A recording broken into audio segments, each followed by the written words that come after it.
Nah, saudaraku dengarkan topik firman Tuhan masih sama, yaitu sampai kepada panggilan Tuhan. Bagaimana supaya kita semua sampai kepada panggilan Tuhan? Sebab Tuhan mempunyai maksud di dalam hidup kita masing-masing. Tuhan menyelamatkan kita dengan satu maksud. Tuhan sendiri akan memberitahu maksudnya itu kepada saudara. Dan Tuhan mau kita semua sampai kepada panggilan Tuhan tersebut. Karena itulah hidup yang sukacita, itulah hidup yang keberkatan, yaitu sampai kepada panggilan Tuhan, saudara. Tuhan mempunyai maksud bagi kita semua, karena semua kita adalah anggota tubuh Kristus. Bukan kebetulan saudara diselamatkan Tuhan, saudara.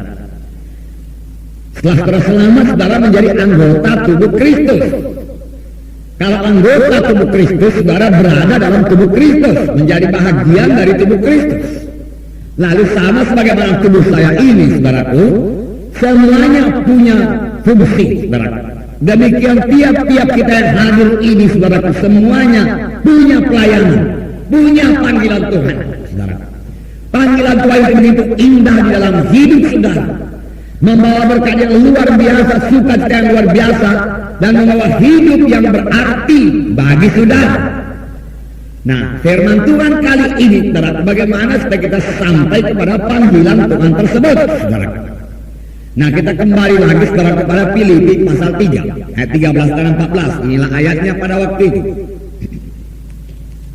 Filipi pasal 3 13 dan 14. Saya akan membacakannya kepada saudara. Filipi pasal 3 ayat 13 dan 14. Saudara-saudara, aku sendiri tidak menganggap bahwa aku telah menangkapnya, tetapi ini yang kulakukan. Aku melupakan apa yang telah di belakangku dan mengarahkan diri kepada apa yang di hadapanku, dan berlari-lari kepada tujuan untuk memperoleh hadiah, yaitu panggilan surgawi dari Allah dalam Kristus Yesus. Ada 3 perkara yang diperbuat Paulus. Paulus yang berhasil, saudaraku. Paulus yang menyampaikan maksud Tuhan dalam hidupnya, saudaraku. Dia dipanggil Tuhan pada waktu dia menganiaya sedang jemaah. Tapi waktu dia bertemu dengan Yesus, dia bertobat dengan sungguh-sungguh. Dan pada hari saat dia bertobat itu pun dia sudah berkata kepada Tuhan, apakah maksudmu Tuhan Yesus? Lalu Tuhan menyampaikan maksudnya kepada Paulus. Paulus mempersiapkan dirinya, saudara, dan mulai melayani.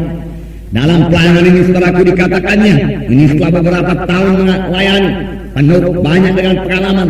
Lalu dia menulis surat kepada sidang Filipi, dikatakannya, aku melupakan apa yang di belakangku. Apakah itu kekalahan, apakah itu hal-hal yang menyakitkan hati, lupakan semua. Aku tidak mau itu menjadi beban dalam pelayananku sekarang ini, ataupun itu satu kemenangan yang sangat mensukacitakan hati. Aku bersyukur kepada Tuhan, tapi aku tidak mau terbuai-buai oleh kemenangan itu, tidak mau. Aku lupakan itu semua. Masih ada hari-hari depan yang harus dikejar, di mana aku harus sampai kepada panggilan Tuhan dalam hidupku. Paulus berkata. Kemudian dia katakan, aku mengarahkan diri kepada yang di hadapan. Rupanya ada sesuatu di hadapan Paulus, di mana saudara dia mengarahkan diri ke hadapan tersebut. Dia berlari-lari ke hadapan, saudara, yaitu panggilan Tuhan dalam hidupnya. Saudara, inilah yang kita katakan dengan visi. Dan bagian yang ketiga berkata, berlari-lari kepada tujuan untuk memperoleh hadiah, yaitu panggilan surgawi dalam Allah, dalam Kristus Yesus. Memang, saudaraku, bagi setiap anak-anak Tuhan juga sudah tersedia hadiah di surga. Saudara boleh mengharapkannya, mempunyai iman buat itu, saudaraku. Hadiahkah itu, mahkotakah itu? Tetapi pastilah, saudaraku, begitu banyak hal-hal yang indah dalam hidup yang kekal itu, saudara, menanti kita. Tapi sebelum sampai ke sana, marilah kita juga sebagaimana Paulus ini memiliki visi. Kita mengarahkan diri kepada visi itu, kemudian berlari-lari kepada visi tersebut, bekerja keras, saudaraku, menyangkal diri, saudaraku, bekerja keras, dan kita akan sampai kepada panggilan Tuhan visi tersebut, saudara. Nah, hari ini kita akan melihat, saudaraku, hanya bagian kedua saja, yaitu mengarahkan diri pada yang dihadapan. Mengarahkan diri pada yang dihadapan, atau boleh dikatakan dengan visi. Visi ini visi penglihatan ini pengertiannya sama dengan pengertian iman. Sebab saudaraku, visi itu yaitu kesanggupan untuk melihat apa yang belum jadi, apa yang belum jadi dalam hidup kita. Kita sudah lihat itu jadi, nggak kita bergemar dalamnya. Pasti jadi dalam hidupku, ini maksud Tuhan dalam hidupku. Oleh sebab itu saudaraku, visi ini sangat penting jika kita ingin sampai kepada panggilan Tuhan. Jika kita ingin berhasil, setiap orang harus punya visi, saudaraku. Tanpa visi Tuhan tidak bekerja di dalam hidup saudara. Kalau sidang ini tidak punya visi, saudaraku, maka sidang ini tidak akan maju. Kalau sidang ini tidak punya visi, maka Tuhan tidak bisa bekerja dalam sidang ini, saudaraku. Oleh sebab itu, sidang harus punya visi. Tiap-tiap anggota tubuh Kristus, tiap-tiap anak-anak Tuhan harus punya visi, saudaraku, harus punya visi. Dan kita harus berlari-lari kepada visi tersebut.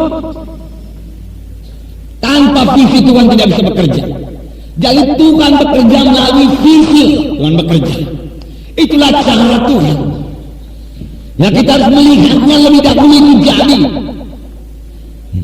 Dan kita selalu berlari-lari kepada tujuan itu, kepada visi tersebut. Kita bersuka cita, kita bersyukur, kita bergairah, kita bersemangat.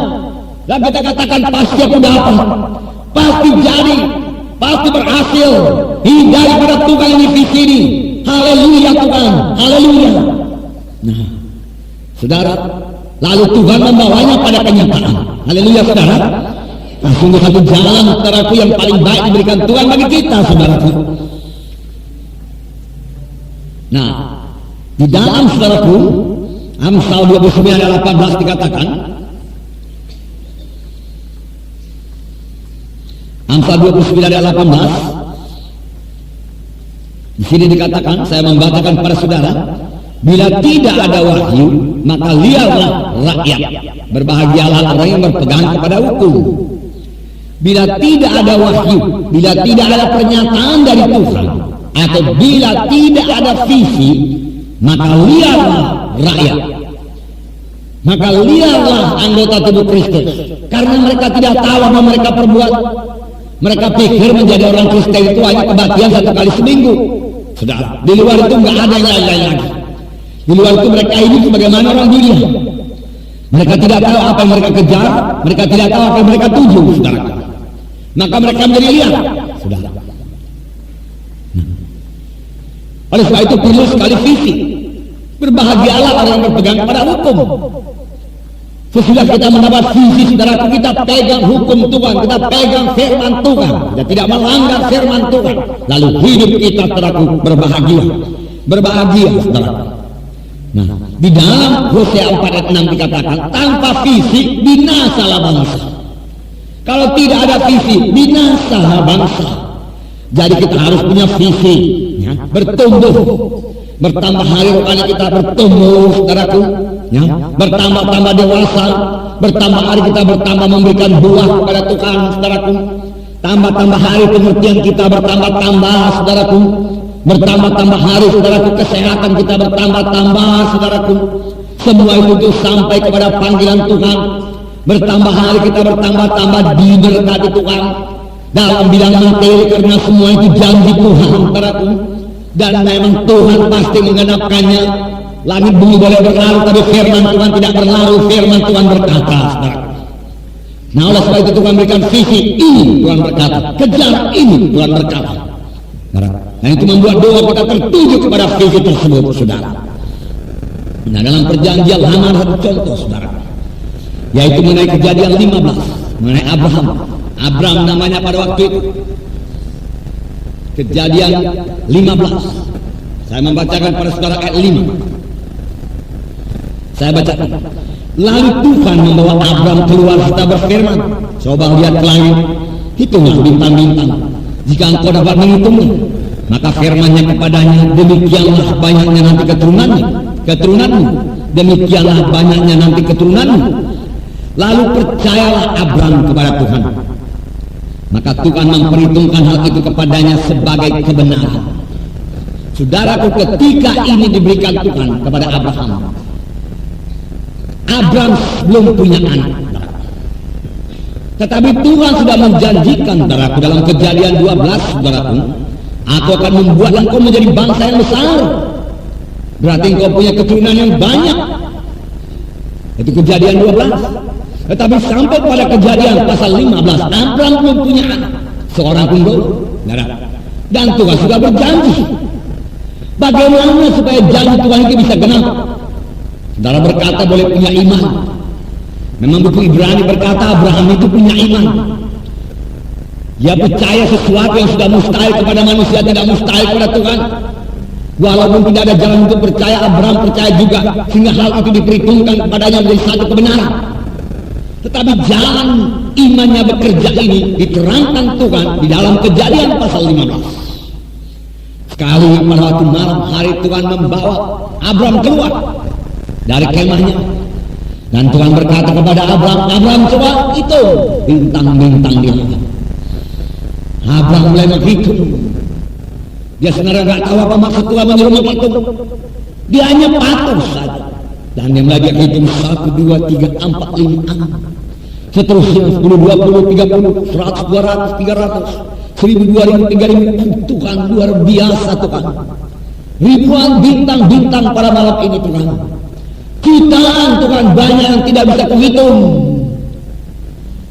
Setelah Abraham melihat semua itu, datanglah firman Tuhan yang memberikan visi kepadanya, yang membuat Abraham bergemar, saudaraku. Lalu Tuhan memberikan satu perkataan, demikianlah nanti banyaknya keturunanmu. Begitulah nanti banyaknya keturunanmu. Abraham membuka matanya dan dia lihat bintang-bintang begitu banyak. Dan pada waktu Tuhan berkata, begitulah nanti banyaknya keturunanmu. Dia lihat bintang-bintang itu semuanya berubah jadi jiwa-jiwa, berubah jadi anak-anak, saudaraku. Dan bintang-bintang itu mulai berteriak kepada Abraham, Bapak Abraham, dia katakan, saudaraku. Lalu Abraham saudaraku bersuka cita, saudaraku. Dia bergemar, saudaraku. Dia percaya itu pasti jadi kepada dia, saudaraku. Dia boleh kekuatan baru daripada Tuhan, saudaraku. Visi memberikan semangat, visi memberikan kekuatan baru, saudaraku. Saudaraku yang kasih dalam nama Yesus. Dan firman Tuhan berkata, saudaraku, dalam ayat 6, lalu percayalah Abraham kepada Tuhan, maka Tuhan memperhitungkan hal itu kepadanya sebagai satu kebenaran.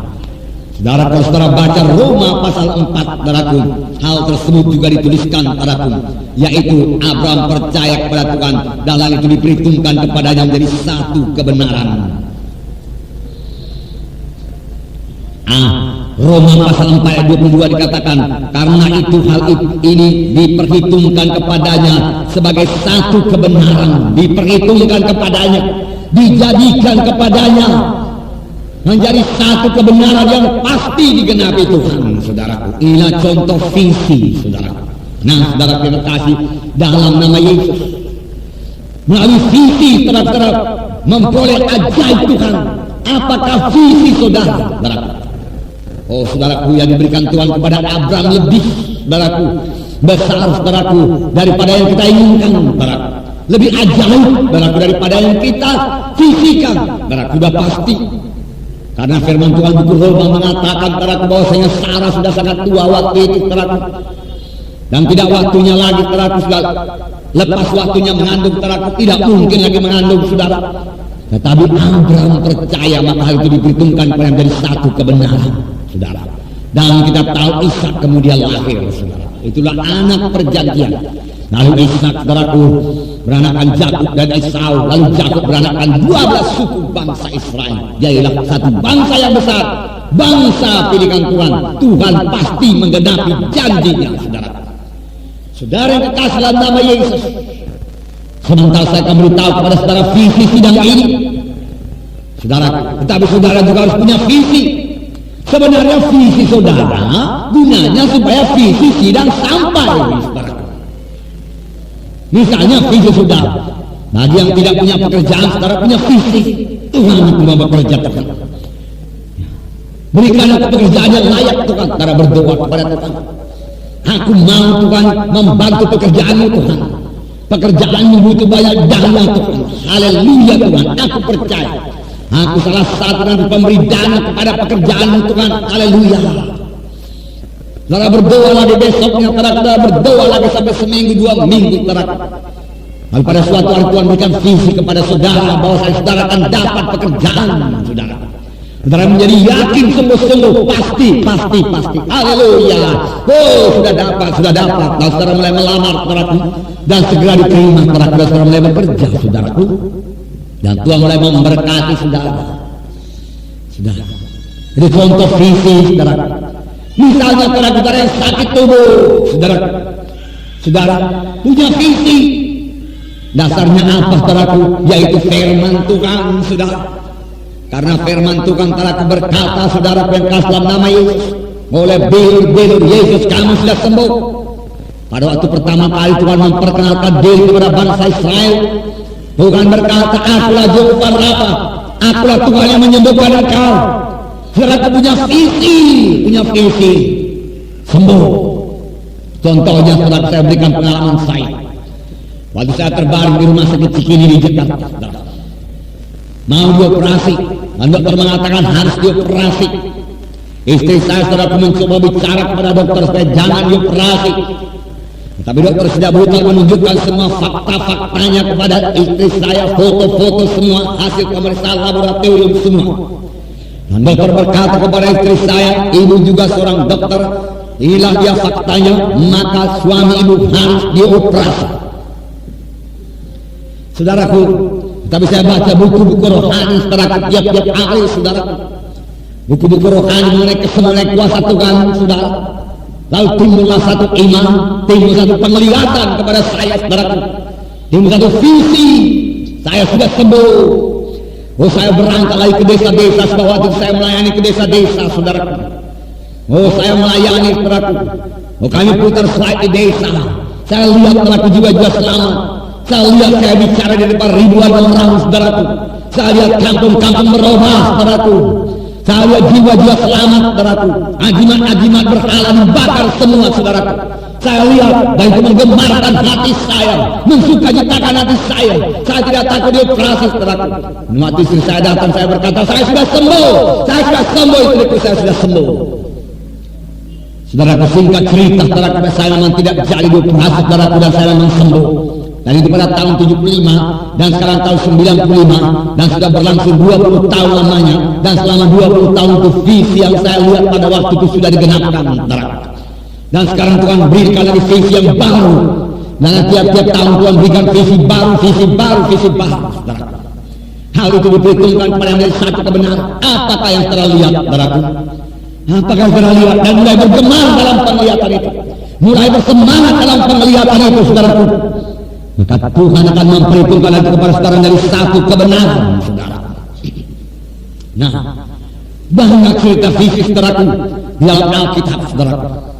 Apakah tidak oleh Nehemia saudaraku? Saudara, Nehemia melihat tembok Yerusalem berdiri saudaraku. Apakah modal Nehemia tidak ada saudaraku? Tidak ada. Dia hanya saudaraku pegawai saya dalam istana raja saudara. Dan dia berangkat pada ke Yerusalem, apa yang dia punya hanya sayur keledai. Dan pada malam hari dia bawa saudaraku mengelilingi kota Yerusalem, melihat bagaimana hebatnya keruntuhan benteng Yerusalem saudaraku, yang sudah roboh itu saudaraku. Dia ada pintu-pintu gerbangnya semua saudara, tapi dia punya satu modal yang luar biasa daripada Tuhan. Dia punya visi. Bisa kami dirikan ini? Bisa saudaraku, bisa. Lalu dia kumpulkan semua tua-tua sedang Israel dan mereka bicara. Dan Nehemia bicara dengan urapan Tuhan dan mereka semua berkata, mari kita membangun. Dan mereka semua mulai membangun, bekerja keras. Walau datang halangan, walau datang musuh saudaraku. Sanballat Tobia orang Arab itu mencoba menghalangi pembangunan tembok Yerusalem saudaraku. Mereka maju terus. Mereka menyelesaikan visi itu, menyelesaikan pembangunan tembok Yerusalem dalam 56 hari saudaraku. Luar biasa, tidak sampai 2 bulan. Nah, tahu kalau tembok pada zaman dahulu saudara bukan sebegini tebalnya saudara. Ya? Tebalnya kira-kira 3 meter, 4 meter tebal dinding itu, terhadap kesana orang bisa berjalan-jalan di atasnya, saudara. Itu tebal tembok. Mereka bangun selesai. Dengan apa? Dengan visi. Mereka dengan visi. Tapi visi dimulai dengan doa, saudaraku. Tahu Nehemia banyak berdoa, saudaraku. Nehemia, saudaraku, bersekutu dengan Tuhan, dan Tuhan berkata, aku mau kau membangun tembok Yerusalem, kau bisa membangun tembok Yerusalem. Dan dia aminkan desa. Dia tidak berkata, di mana uangku Tuhan, di mana orang yang membangun Tuhan, bagaimana kalau mereka tidak mendengarkan aku Tuhan, aku sudah lama di pengasingan Tuhan, aku kembali lagi kepada rakyatku, bagaimana kalau mereka tidak kenal aku Tuhan, siapakah aku ini Tuhan. Dia tidak berkata demikian, saudara. Kalau Tuhan berkata bangun, amin, saudara. Nah, apa disuruh Tuhan kepada saudara kerjakan, saudara. Itu merupakan visi, saudara. Nah, dalam perjanjian baru, saudara. Dalam Matius 9, saya bacakan pada saudara 35 sampai 38. Ini sebenarnya Tuhan melihat, tetapi Tuhan mau memberikan visi kepada murid-murid. Kerap kali Tuhan memberikan kita melihat, lalu Tuhan memberikan visi kepada kita. Saya bacakan. Mari kita baca bersama-sama. Matius pasal 9 ayat 35 sampai 38. Bukalah kita saudara halaman 13. Matius. Ini pembacaan Alkitab beberapa hari yang lalu. Mari kita baca. Demikianlah Yesus berkeliling ke semua kota dan desa, yang mengajar rumah-rumah ibadat dan memberitakan Injil kerajaan surga, serta menyiapkan segala penyakit dan kelemahan.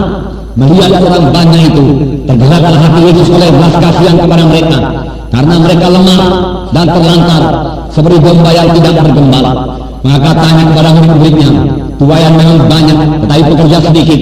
Karena itu mintalah kepada Tuhan yang punya tuayan, supaya yang mengirim pekerja-pekerja untuk tuayan itu. Nah, saudara, Yesus berkeliling semua kota dan desa. Sebenarnya ini sudah 2 kali dituliskan dalam Injil Matius saja. Dan melihat orang banyak itu tergerak hatinya oleh belas kasihan, dia menyembuhkan yang sakit, saudaraku, melepaskan yang terikat. Nanti kalau saudara baca di rumah Matius pasal 4, 23, 25, begitu juga ceritanya. Yesus berkeliling kota dan desa. Jadi tidak tinggal diam, Yesus menginjil, saudaraku. Dia bergerak. Mengapa dia bergerak? Karena dia punya visi, saudaraku. Di sini dikatakan, saudaraku, mengajar di rumah-rumah ibadat dan memberitakan Injil kerajaan Allah, melenyapkan segala penyakit, dan kelemahan. Jadi saya singgung di sini, saudaraku, Tuhan mau melenyapkan segala penyakit. Ya. Jangan katakan penyakit saya terlalu parah, saudaraku, tidak. Sama Tuhan tidak ada parah, dia Allah yang maha kuasa. Dulunya cukup itu menyembuhkan, saudara. Dan kelemahan juga, saudaraku. Boleh jadi tidak penyakit tapi lemah, saudara. Saudaraku tidak sanggup menginjil dan lain sebagainya. Mengapa? Karena lemah. Tapi Tuhan juga, saudaraku, bisa, saudaraku, menyembuhkan penyakit dan kelemahan. Untuk itulah dia datang, saudara. Tetapi kalau kau dalam menerima kesembuhan ini, saya katakan kepada saudara, janganlah cari kesembuhan saja lebih dahulu. Jangan datang kepada Yesus untuk sembuh saja, sembuh daripada penyakit badannya. Sebab ada penyakit badannya, itu penyakit rohani. Pada suatu hari Tuhan mengajar di Kapernaum. Pada waktu dia mengajar di muka pintu, banyak orang, di muka jendela banyak orang, saudara. Sehingga ketika datang satu orang yang lumpuh digotong oleh 4 orang, dia tidak dapat jalan masuk ke dalam. Tetapi orang ini tidak putus asa. Inilah satu kemenangan, saudara.